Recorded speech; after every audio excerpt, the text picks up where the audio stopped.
Hello guys, मेरा नाम है रजत प्रकाश और आपका स्वागत है हमारे यूट्यूब चैनल फिजिकर में। तो गाइस, आपको हमारे इस चैनल में बीएससी, एमएससी फिजिक्स के रिगार्डिंग जितने भी एंट्रेंस एग्जाम्स हैं उन सभी की प्रिपरेशन करवाई जाती है। और उसी के साथ साथ जितने भी जॉब अपॉर्चुनिटीज आए, चाहे वो गवर्नमेंट जॉब हो, चाहे वो प्राइवेट जॉब हो, किसी भी फील्ड की जॉब हो, चाहे वो असिस्टेंट प्रोफेसर हो, साइंटिफिक ऑफिसर की पोस्ट हो, चाहे कोई भी गवर्नमेंट जॉब हो, आपको उन सभी गवर्नमेंट जॉब्स की नोटिफिकेशन प्रोवाइड करवाई जाती है।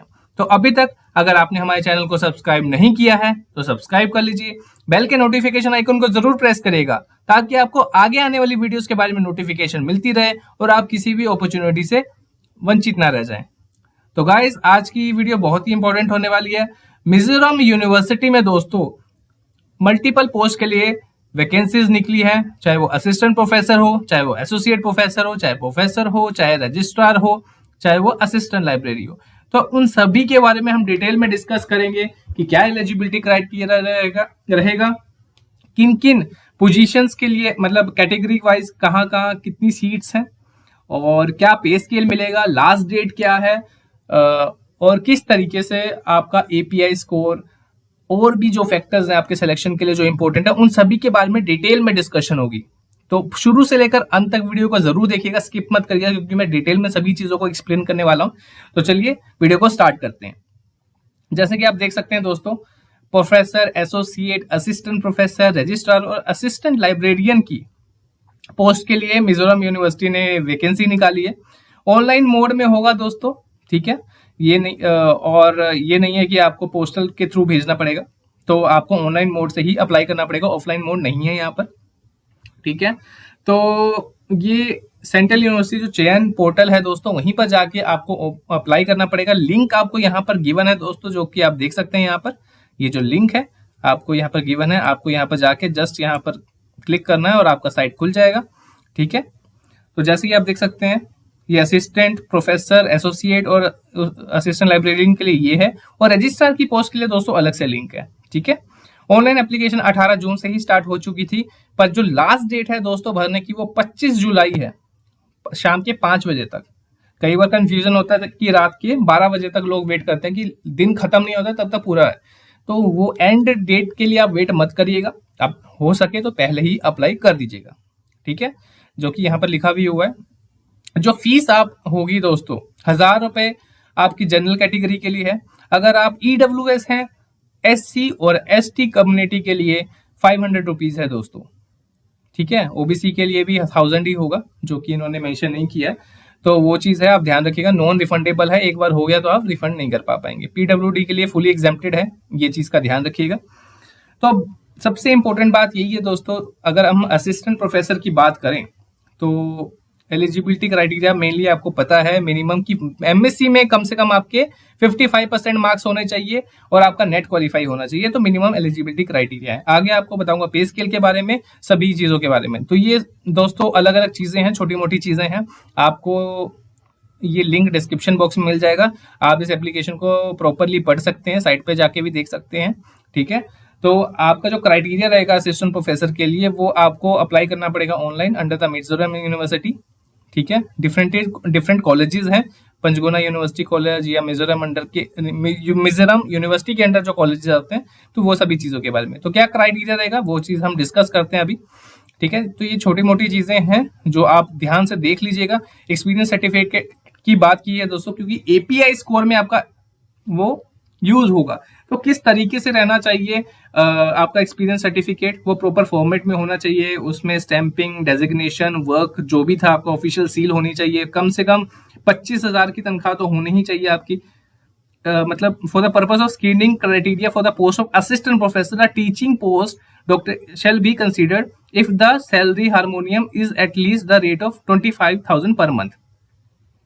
तो हाउएवर अगर एसोसिएट की बात करें तो वहां पर ये एक्सपीरियंस नहीं होता, पर असिस्टेंट के लिए कम से कम आपका सैलरी जो पहले रहा होगा 25,000 के करीबन तो रहा ही हो, तो इस तरीके का उन्होंने बोला है। पोस्ट डॉक हो तो और भी बढ़िया होता है, मतलब जितने आपके चीजें बढ़ती रहेंगी, अगर आपने एक्सपीरियंस भी गेन कर रखा है, नेट भी क्वालिफाइड है, पोस्ट डॉक भी है, तो आपके सिलेक्शन होने के चांसेस और भी बढ़ जाते हैं। कहने का मतलब बस यही है। तो चलिए मेन उस चीज पे आते हैं कि कितनी वैकेंसीज हैं, कौन कौन से डिपार्टमेंट्स में है दोस्तों, मेन वो डिस्कस कर लेते हैं। अगर इंग्लिश और कल्चर की बात करें, स्कूल्स हैं और ह्यूमैनिटीज एंड लैंग्वेजेस में एसोसिएट प्रोफेसर की वैकेंसीज है उसमें आप देख सकते हैं अनरिजर्व्ड में ही है दोनों। पोस्ट कोड याद रखिएगा दोस्तों, उसी के अकॉर्डिंग आपको अप्लाई करना है, ठीक है, ये चीज याद रखिएगा। और डिजायरेबल जो स्पेशलाइजेशन है आपकी इस चीजों में होनी चाहिए, ठीक है। उसी तरीके से स्कूल ऑफ एजुकेशन में अगर हम देखें तो पोस्ट नेम आपको यहाँ पर गिवन है दोस्तों। असिस्टेंट प्रोफेसर की वैकेंसी, एसोसिएट की, प्रोफेसर की भी साथ साथ है, किस कैटेगरी में है आपको ये भी मेंशन है, और डिजायरेबल जो भी स्पेशलाइजेशन है आपको यहाँ पर बता दिया गया है, ठीक है। आप यहाँ से ध्यान से देख लीजिएगा। स्कूल ऑफ सोशल साइंस की बात करें दोस्तों, साइकोलॉजी, पॉलिटिकल साइंस, सोशियोलॉजी और पब्लिक एडमिनिस्ट्रेशन में देखा जाए तो नेम ऑफ पोस्ट आप देख सकते हैं अंडर कैटेगरी। पोस्ट कोड याद रखिएगा, और डिजायरेबल ओपन है, कोई भी यहाँ पर अप्लाई कर सकते हो, कोई स्पेशलाइजेशन नहीं है इसमें। उसी तरीके से स्कूल ऑफ मेडिकल की बात की जाए या फाइन आर्ट्स की बात की जाए तो सभी में आप देख सकते हैं डिजायरेबल जो स्पेशलाइजेशन है उसके अकॉर्डिंग, और पोस्ट जो भी है आपका कैटेगरी जो आप ध्यान से देख के उसके अकॉर्डिंगली अप्लाई कर सकते हैं, ठीक है। उसी तरीके से आप school of economics and management में देख सकते हैं डिफरेंट वैकेंसीज हैं डिफरेंट डिपार्टमेंट्स के लिए, आप वो देखिए। उसी तरीके से स्कूल ऑफ लाइफ साइंसेज में बोटनी में है। स्कूल ऑफ फिजिकल साइंस में अगर आप देखें तो इंडस्ट्रियल केमिस्ट्री में असिस्टेंट, एसोसिएट और एसोसिएट प्रोफेसर की वैकेंसीज हैं, आप देख सकते हैं यहाँ पर। पर्टिकुलर डिजायरेबल भी है, जिसने स्पेशलाइजेशन कर रखा है उसमें उसको फायदा है, ठीक है। आगे मूव ऑन करते हैं दोस्तों। School of earth science and natural resources में तो डिफरेंट डिपार्टमेंट्स आप देख सकते हैं, मल्टीपल पोस्ट हैं दोस्तों, हर एक डिपार्टमेंट में काफी कवर अप किया गया है, तो बहुत अच्छी अपॉर्चुनिटी है। जो डिफरेंट डिपार्टमेंट्स के हैं जिन्होंने वहां पर उसमें पीएचडी कर रखी है या एमएससी कर रखी है तो उनके लिए बहुत अच्छी अपॉर्चुनिटी है, क्योंकि बहुत कम ऐसी वैकेंसीज निकली है कि डिफरेंट टाइप ऑफ जो स्कूल्स होते हैं वो मतलब कॉलेजेस के अंदर वो ऐसी वैकेंसीज निकालें।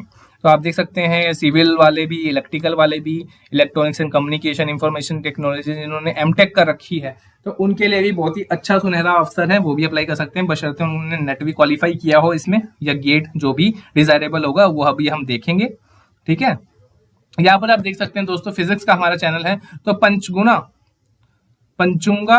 पंचुंगा यूनिवर्सिटी कॉलेज, ये दोस्तों आप देख सकते हैं यहाँ पर geography, history, physics, sociology and English. तो फिजिक्स में दोस्तों खाली ओबीसी की ही एक सीट है असिस्टेंट प्रोफेसर की, जो कि ओपन है दोस्तों। तो ये भी आपके लिए एक अच्छा सुनहरा अवसर है, जो कि फिजिक्स के एस्पिरेंट्स है वो अप्लाई कर सकते हैं, ठीक है। तो आप देख सकते हैं कि अगर मैं पे स्केल की बात करूं तो असिस्टेंट प्रोफेसर का आपको पता ही है दोस्तों, 7th पे कमीशन के अकॉर्डिंग लेवल 10 में आपको मिलेगा दोस्तों 57,700 से लेकर 1,28,000 के बीच में, ठीक है। तो एसोसिएट का आप देख सकते हैं 1,31,400 और एस प्रोफेसर के लिए 1,44,200 14 लेवल पे मिलेगा। तो ये तो बेसिक चीज है, आपको पता ही होगा। अगर रजिस्ट्रार की बात करें दोस्तों, एक ही पोस्ट है अनरिजर्व्ड की, ठीक है, उसकी जो सैलरी है दोस्तों 1,44,200 रुपए लेवल 14 का मिलेगा, ठीक है। तो आप देख सकते हैं अगर एज लिमिट की बात की जाए तो 57 ईयर्स से कम होना चाहिए, 62 तो रिटायरमेंट एज है, ठीक है। तो ये आप देख सकते हैं। एसेंशियल क्वालिफिकेशन कम से कम मास्टर डिग्रीज तो होनी चाहिए, 15 साल का असिस्टेंट प्रोफेसर का एक्सपीरियंस होना चाहिए एकेडमिक लेवल 11 पे, और 8 साल का सर्विस होना चाहिए एकेडमिक लेवल 12 पे, और including associate professor along with experience of educational administration. और ये बाकी जो एलिजिबिलिटी क्राइटेरिया है उसके बेसिस पे देख सकते हैं ये सारी चीजें, ठीक है। असिस्टेंट लाइब्रेरी के लिए दोस्तों जो पे स्केल है वो 57,700 से है, एकेडमिक लेवल 10 मिलेगा। यहाँ पर पोस्ट कोड है ALM, पोस्ट कोड जरूर याद रखिएगा ताकि आप ऑनलाइन मोड में अप्लाई करें तो आपको पता हो। रिटायरमेंट एज होगी 62, 40 ईयर्स लास्ट वो है आपकी एज लिमिट, तो उसके अकॉर्डिंग देखना है। मास्टर्स डिग्री होनी चाहिए लाइब्रेरी साइंस में दोस्तों, इंफॉर्मेशन साइंस या डॉक्यूमेंटेशन साइंस में इक्विवेलेंट कोई डिग्री, एटलीस्ट 55% मार्क्स तो होने ही चाहिए। एकेडमिक रिकॉर्ड अच्छा होना चाहिए, नॉलेज होनी चाहिए कंप्यूटराइजेशन ऑफ लाइब्रेरी की, नेट क्वालिफाई होना चाहिए, ठीक है। 2009 से पहले अगर आपने PhD कर रखी है तो नेट नहीं चाहिए होगा, एग्जेम्पशन है। अगर 2009 के बाद करेंगे तो आपको नेट मैंडेटरी है दोस्तों। जुलाई 1, 2023 में ये मैंडेटरी हो चुका था। तो आज के डेट में अगर किसी का नेट क्वालिफाई नहीं है और वो PhD कर लेता है फिर भी वो एलिजिबल नहीं है दोस्तों असिस्टेंट प्रोफेसर के लिए। तो जरूरी है आपका नेट क्वालिफाई होना चाहिए। प्राइवेट यूनिवर्सिटीज में एग्जाम्पशन होती होगी, पर गवर्नमेंट कॉलेजेस में अगर आप अप्लाई करना चाहते हो आपका नेट क्वालिफाई होना ही चाहिए, ठीक है। चलिए, मिनिमम क्वालिफिकेशन जैसे कि मैं बता चुका हूं दोस्तों कि अगर आपकी MPhil और PhD डिग्री कंसीडर नहीं हो रही है टीचिंग एक्सपीरियंस में, क्लेम नहीं होती है वैसे, ठीक है, for the appointment of assistant professor.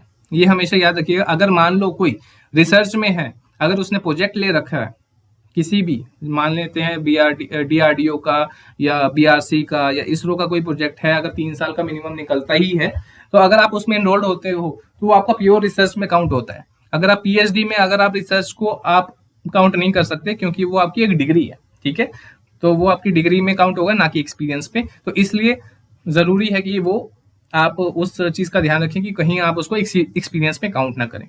Okay, तो ये सारी चीजें भी इंपॉर्टेंट है, आपको पता ही होंगी। असिस्टेंट प्रोफेसर के लिए दोस्तों मैं बता देता हूँ, मास्टर डिग्री चाहिए, 55% मार्क्स मिनिमम, और नेट तो क्वालिफाई होना ही चाहिए। और 2009 से पहले अगर आपकी PhD हो रखी है तो नेट से आप एग्जाम्प्टेड हो। ओके, तो ये सब चीजें जरूरी हैं, आपको पता होनी। उसके बेसिस पे अगर आप बाहर से अगर आप करके आते हो, अगर टॉप 500 में से वर्ल्ड यूनिवर्सिटी में से आपका PhD हो रखा है, तो आप नेट से एग्जाम्प्टेड हो। तो ये भी एक है, अगर आप बाहर से आते हो तो डायरेक्टली अप्लाई कर सकते हो। एसोसिएट के लिए PhD डिग्री चाहिए होती है, मैंडेटरी होती है। मास्टर डिग्री कम से कम 55% मार्क्स, 8 ईयर का एक्सपीरियंस होना चाहिए असिस्टेंट प्रोफेसर के लिए, ठीक है, तभी जाके टोटल रिसर्च स्कोर कम से कम 75 होना चाहिए एज पर क्राइटेरिया अपेंडिक्स 2 जो यहाँ पर अटैच्ड होगा। उसी तरीके से प्रोफेसर के लिए PhD degree, minimum 10 research publication होनी चाहिए पीयर रिव्यूड UGC जर्नल में, मिनिमम 10 ईयर एक्सपीरियंस तो होना ही चाहिए। असिस्टेंट प्रोफेसर के लिए 8, प्रोफेसर के लिए 10, ठीक है, और 120 टोटल आपके रिसर्च स्कोर तो होने ही चाहिए, मतलब इतनी पब्लिकेशंस तो होनी ही चाहिए आपकी। तो ये सारी चीजें थी दोस्तों, क्राइटेरिया था जो हमने मेनली देख लिया। बाकी जो भी पोस्ट हैं आप आराम से देख सकते हैं, आपका यहाँ पर जो मेन हमने कर लिया, इन सभी में बेसिकली वही है, उनके रेलिवेंट फील्ड में मास्टर डिग्री चाहिए, फर्स्ट क्लास डिग्री, और जो भी एलिजिबिलिटी क्राइटेरिया आप देख सकते हैं डिफरेंट के लिए, मेनली मैंने आपको बता दिया कि वहां पर आप अप्लाई कर सकते हैं। अब सबसे इंपॉर्टेंट बात में आते हैं जो कि है API स्कोर, ठीक है। जैसे कि आप देख सकते हैं, ये स्कोर 100 में से आपका होता है कि जितने भी अभी तक आपकी पब्लिकेशंस हैं उसके ऊपर डिपेंड करता है आपका एकेडमिक स्कोर कितना रहा है 10वीं 12वीं में, आपका नेट क्वालिफाई है कि नहीं, आपने PhD कर रखी है। PhD के 25 मार्क्स होते हैं दोस्तों, एक रिसर्च पब्लिकेशन का 2 मार्क होता है, ठीक है, टोटल 5 अलाउड होते हैं मैक्सिमम, तो 10 मार्क वहां से भी आ जाते हैं। तो 35 नंबर तो आपका PhD से ही जुड़ जाता है अगर आप देखें तो PhD करना आजकल बहुत ही मैंडेटरी है। अगर आपका PhD हुआ रखा होगा तो आपका अपर हैंड हमेशा रहेगा। आपका API स्कोर अगर किसी भी आप इंटरव्यू में बैठते कम से कम 85 तो होना ही चाहिए मिनिमम। बाकी जितना ज्यादा अच्छा होगा उतने ही आपके सिलेक्शन के चांसेस होंगे, आपको इंटरव्यू में दिक्कतें कम होगी, ठीक है। तो इस चीज का ध्यान रखिएगा, ये सारी चीजें बहुत ही इंपॉर्टेंट है। जैसे कि आप देख सकते हैं यहाँ पर वो जो चीज मैंने कही है यहाँ पर, ये सारी चीजें किस तरीके से, पेटेंट भी अगर आपका 7 नंबर आपको मिलेंगे, अगर नेशनल है, इंटरनेशनल तो 10 नंबर मिलेंगे। सब चीजें बहुत सारी इंपॉर्टेंट होती है 100 में से। आप देख सकते हैं ये सभी पॉइंट्स बताए हैं आपको, ये जो भी है आप ध्यान से इसको फिलअप करिएगा। आप जो भी डॉक्यूमेंट्स उन्होंने अटेस्ट करके ऑनलाइन बोले होंगे आप करिएगा, सही से अप्लाई करिए, क्या पता आप वहां पर सिलेक्ट हो सकते हैं। तो आई होप आपको ये वीडियो अच्छी लगी होगी, इंफॉर्मेटिव लगी होगी। अगर आप ऐसी ही वीडियोस चाहते हैं तो प्लीज हमारे चैनल को सब्सक्राइब करिए, लाइक करिए, शेयर करिए, ताकि और भी लोग इसका फायदा उठा सके। तो मिलते हैं आपको किसी दूसरी वीडियो में। Till then